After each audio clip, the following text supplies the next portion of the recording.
Deuxième partie de Politicia, votre rendez-vous politique. Mes trois invités sont restés avec moi. Franklin Niamzi, vous êtes professeur, agrégé, analyste politique, écrivain, essayiste.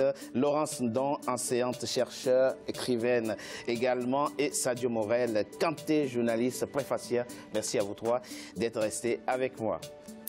Une parodie d'élection, une mascarade. Voilà comment l'opposant kenyan Raila Odinga a qualifié le second tour de la présidentielle au Kenya qui s'est tenu ce 26 octobre. Et pourtant, l'annulation le 1er septembre du premier tour de la présidentielle par la Cour suprême laissait penser qu'il s'agissait là d'une démocratie électorale sur le continent. Aïssatou Diamanka Beslan revient sur le processus électoral dans son ensemble. Le 8 août 2017, le président sortant Uhuru Kenyatta est proclamé vainqueur de l'élection présidentielle avec 54,27% des voix contre 44,74% pour l'opposant Raila Odinga. Mais peu de temps après, un coup de tonnerre, nous sommes le 1er septembre 2017, la Cour suprême invalide le résultat de l'élection présidentielle du 8 août qui avait donné vainqueur le président sortant Uhuru Kenyatta. Le mobile, des irrégularités qui ont fortement entaché le processus électoral, dénoncé par son opposant Raila Odinga. Le résultat est ainsi déclaré invalide et nul par le président de la Cour, David Maraga, avant d'ordonner l'organisation d'un nouveau scrutin dans les 2 mois à venir. Cette décision historique, jamais vue dans un contentieux électoral en Afrique, fut inattendue. D'aucuns voyaient déjà le signe d'un ancrage de la démocratie électorale en Afrique. Retour sur un processus électoral inédit et riche en rebondissements. Dès la publication des résultats le 8 août au soir, l'opposant Raila Odinga a immédiatement rejeté les résultats. Selon lui, des pirates informatiques auraient manipulé le système de comptage des voix en faveur d'Uhuru Kenyatta. Des allégations aussitôt rejetées par la commission électorale et de délimitation indépendante. Notre système de gestion des élections est sécurisé. Il n'y a eu aucune interférence interne ou externe à notre système à quelque moment que ce soit. Depuis le début de l'organisation du scrutin présidentiel, la situation avait été tendue partout dans le pays. Des échauffourées entre policiers et manifestants ont provoqué la mort le 9 août de 4 personnes, notamment dans le bidonville de Mathare à Nairobi et dans le comté de Tana Rivlé. La date initiale pour le nouveau scrutin, déjà fixée au 17 octobre par la commission électorale, fut reportée au 26 octobre 2017. Je suis sûre que les organes de sûreté de l'État vont assurer la sécurité, protéger les bulletins, le matériel de vote, l'équipe de l'IEBC ainsi que toutes les personnes qui viendront voter, car notre mission est d'ouvrir les lieux de vote le 26 octobre et de nous assurer que nous faisons bien notre devoir afin que cette élection ait lieu. Coup de théâtre côté opposition. Le 10 octobre 2017, Raila Odinga annonce son retrait du ring politique, pensant provoquer l'annulation du nouveau scrutin et la composition de la commission électorale. Une déclaration surprise qui laisse seul en lice le président sortant Uhuru Kenyatta. Nous sommes arrivés à la conclusion que la Commission n'a pas l'intention d'entreprendre les changements pour que les irrégularités qui ont conduit à l'invalidation des élections ne se reproduisent pas. Tout indique que l'élection prévue le 26 octobre sera pire que la précédente. Le 26 octobre 2017, le président sortant Uhuru Kenyatta part à la reconquête de son fauteuil présidentiel avec en face un nouvel opposant qui ne fait pas le poids. Il inscrit un score de 98,2% des voix, un scrutin marqué par un faible taux de participation sans précédent de 38,8%, un taux largement inférieur à celui du 8 août qui était de 79%. Mais l'opposant Raila Odinga ne baisse pas les bras. Il dit vouloir poursuivre le combat pour obtenir des élections libres et transparentes dans le pays. Laurence Ndon, quand on est élu dans les conditions dans lesquelles Uhuru Kenyatta a été réélu, souffre-t-on d'un problème de légitimité? Avant de parler proprement dit de l'élection, tout à l'heure on a parlé de son bilan économique et je trouve dommage que lorsqu'on parle du bilan d'un chef d'État, on s'arrête trop souvent sur le bilan économique et on ne parle pas beaucoup du bilan en termes de respect d'État de droit, respect des droits humains, respect des libertés fondamentales pour les populations parce que Raila Odinga, Uhuru Kenyatta, son bilan sur ces questions-là est à revoir. Il a quand même été poursuivi par la CPI, même si les poursuites ne sont pas allées bien loin, mais il a quand même été accusé de crimes contre l'humanité pour en arriver là. Donc quand on n'a pas... Les charges ont été abandonnées. Les charges ont certes été abandonnées, mais ça n'efface pas ce qui s'est passé. Vous avez raison. Si on n'est pas dans un état de droit, quand l'état de droit n'est pas consolidé, on arrive forcément à des élections contestées. Et ça devient monnaie courante en Afrique. L'année dernière, en 2016, sur le continent, il y a eu 16 élections présidentielles. Il n'y en a que 4 que l'on peut dire qui ont été démocratiques, où les résultats n'ont pas été contestés. On a vu le Bénin, on a vu Sao Tomé, je crois qu'il y avait le Cap-Vert, et il y avait un autre, le Ghana, où ça s'est bien passé. On ne peut pas compter la Gambie, parce qu'en Gambie, en réalité, c'est l'armée de la CEDEAO qui a fait partir Yahya Jammeh. Donc les 12 autres élections ont été contestées, entachées de coups d'État militaro-électoraux, et on en a plus qu'assez de ces élections qui débouchent dans le sang, parce que lorsqu'on a un bilan soi-disant positif comme celui d'Uhuru Kenyatta, pourquoi avoir recours à la fraude? Parce que la fraude a quand même été avérée, puisque la Cour suprême a annulé l'élection, la première élection. C'est la commission électorale, en l'occurrence, qui était mise en cause. Oui, la commission électorale. Mais pourquoi la commission électorale serait-elle mise en cause? Vous avez vu le reportage, lorsque le président de cette commission électorale vient annoncer la réélection d'Uhuru Kenyatta avec 90% des voix, on voit le rictus de bonheur sur son visage. On sent bien que ce monsieur n'est pas indépendant. C'est un soutien pur et dur d'Uhuru Kenyatta. Il remercie même l'Assemblée qui applaudit pour Uhuru Kenyatta. Donc il prend cette victoire pour lui. Donc on parle d'une commission électorale indépendante, mais qui ne l'est pas en réalité. Lui, il ne se salit pas les mains, mais la commission le fait pour lui. D'où le retrait de Raila Odinga, qui était convaincu que ça ne changerait pas. Là, vous parlez du premier tour qui a été annulé par la Cour suprême. Le second tour, on ne nous parle pas encore d'irrégularité, on n'en sait rien. La Cour suprême ne s'est pas encore prononcée sur cette question. Donc elle a été irrégulière ou régulière, on n'en a aucune idée pour l'instant. Je parle de la première élection qui a été régulière. Et je dis que lorsque Raila Odinga se retire entre les 2 tours, c'est parce que, comme on l'a vu à la fin du reportage, c'est la même commission électorale qui a été accusée de fraude la première fois. C'est elle qui est reconduite en l'état pour réorganiser l'élection. Et en plus, elle décide d'abandonner le fichier électoral qui était numérique pour revenir à un fichier électoral manuel, ce qui, évidemment, donne encore plus de place à la fraude. Donc, on voit bien que... Conclusion. Il faut qu'on arrive à de vraies élections transparentes. Parce que les élections sont entachées de trop de flou, de trop d'opacité. Et c'est dommage que c'est toujours... c'est quand même pas compréhensible que celui qui organise les élections les gagne toujours. Le président en poste les gagne quasiment toujours. Et toujours avec une opposition qui se plaint. Et comme par hasard, l'opposition qui se plaint a toujours tort. Il faut qu'à un moment donné, on arrête ça. Très rapidement, la Cour suprême qui dit qu'il faut absolument organiser l'élection le 26 octobre. L'opposition qui dit je ne participe pas tant que cette commission électorale reste en place. Quelle analyse faites-vous de la stratégie de Raila Odinga qui a consisté tout simplement à boycotter la deuxième élection qui a eu lieu le 26 octobre 2017? Raila Odinga est appelé dans la langue lourde, qui est celle de son groupe ethnique d'origine, le mystérieux. C'est un homme qui a une carrière politique bien remplie.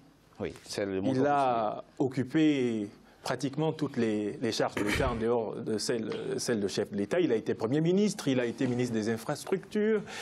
Et en 1982, il était accusé de coup d'État. Il a été prisonnier pendant 6 ans, ensuite pendant 2 ans, ensuite pendant 3 ans pour avoir revendiqué le multipartisme dans son pays. Ce n'est pas un enfant de cœur.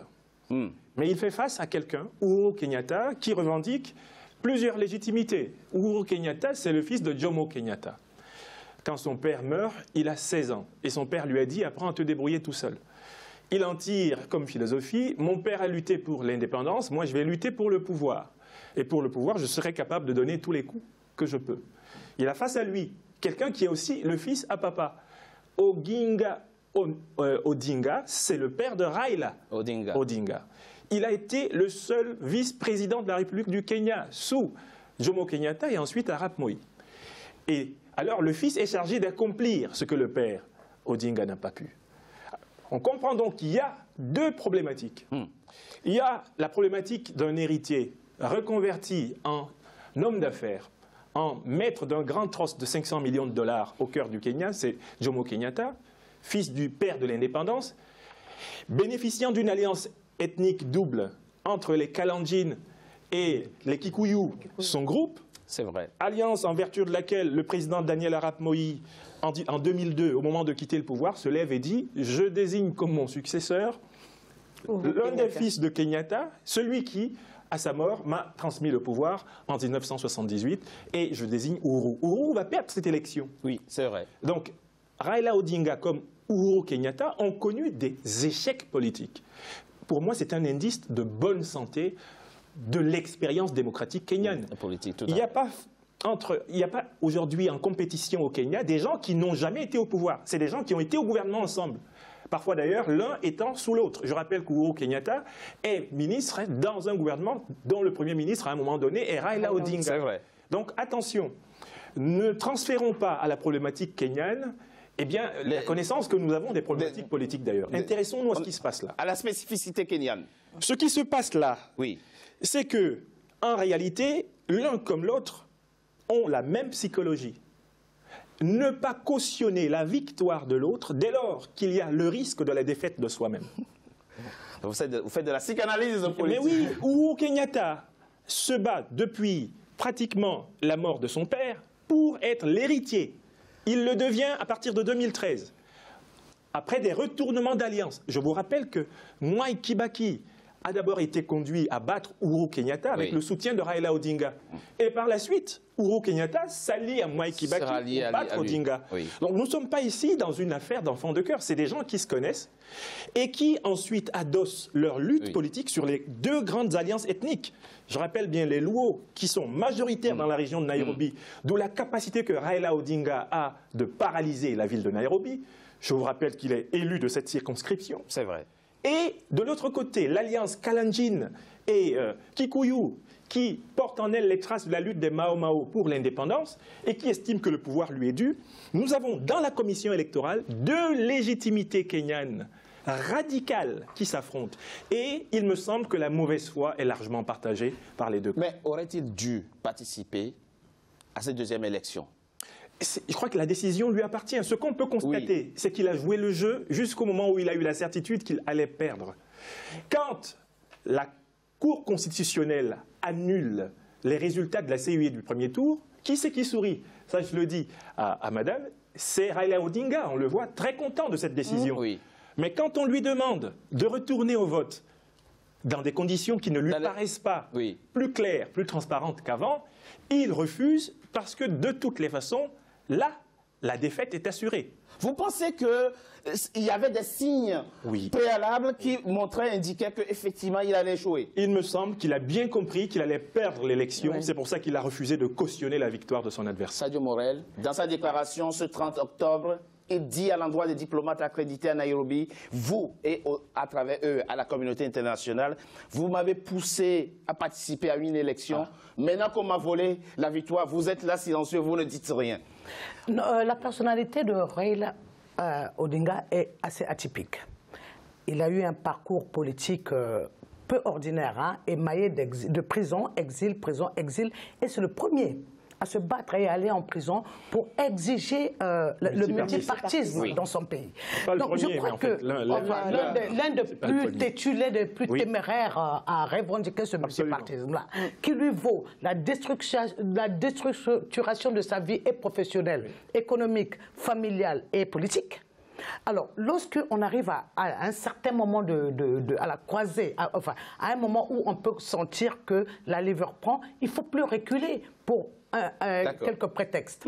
Alors, lorsque Raila Odinga arrive à cette étape de sa vie, où il arrive, c'est une première mondiale, sinon africaine, de faire annuler la décision de toute une cour constitutionnelle, on n'a plus le droit. Cour électorale. Cour électorale, on n'a plus le droit politiquement de reculer. Alors, c'est une faute politique. Voilà, c'est une faute grave politique.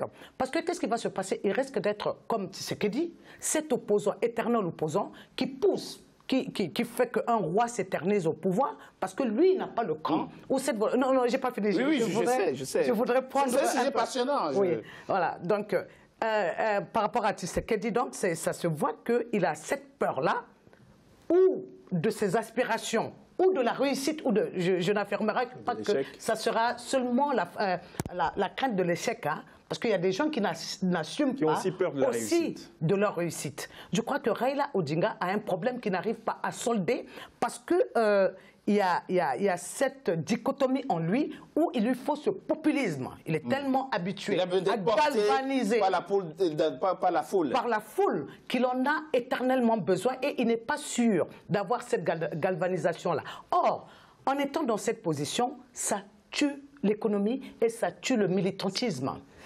Même ceux qui le soutiennent, à un moment, on a 5 ans là, pour quelqu'un qui a obtenu quand même si la Cour électorale n'a pas enlevé la totalité des membres mis en cause par Odinga, ils ont quand même été suspendus.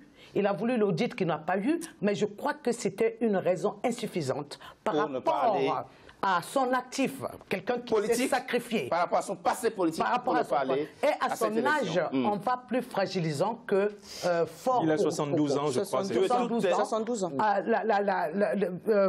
L'élan à la conquête du pouvoir deviendra beaucoup plus difficile. Tout à fait. Et que le Kenya aura besoin aussi, la population kenyane, les opposants, comme la société civile, qui est très impliquée dans ce processus, ils auront besoin de renouveler aussi leur classe politique. Absolument. Parce que ce n'est pas possible que les pères se soient affrontés au sommet de l'État, qu'après les enfants s'affrontent comme si le Kenya était un jouet, un cadeau de Noël, que 2 fils à papa se disputent. De toute évidence, la crise, elle est là, mais comment le Kenya va-t-il en sortir? On en parle dans la 3e et dernière partie de notre émission, après une courte pause. À tout de suite. Très bien.